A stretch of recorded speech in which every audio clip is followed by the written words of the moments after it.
台南市长黄伟綽穿着古装，甲正统路里门新保庙主委王真荣斗阵进行起炮仪式。伊个2月4号将伫新保庙举办野春牛祭高空烟火炸风炮活动。北有这个盐水风炮，南有鹿耳门圣母庙的这个边春牛、迎春牛。正统鹿耳门圣母庙不仅是在台南，也是在全国已经变成一个非常具有传统历史的宗教圣地。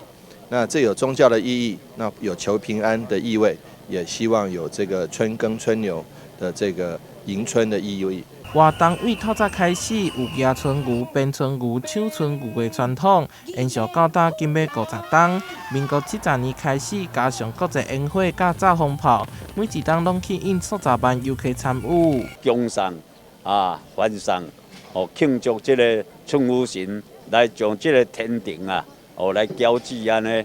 所以讲足侪摄影爱好者，因咧讲一世人若无来鹿耳门圣母庙遮，遮迄落翕即个野春牛游行，边春牛、抢春牛、高空烟火炸风炮，就是讲会足遗憾。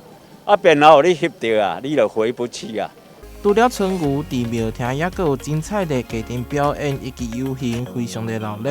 庙方今年斥资1000万，伫30分钟内释放2万外发的烟火，加上炸风炮，总长超过1点钟，要互大家伫疫情过后再次感受到元宵节的气氛。台南新闻杨顺怀采访报道。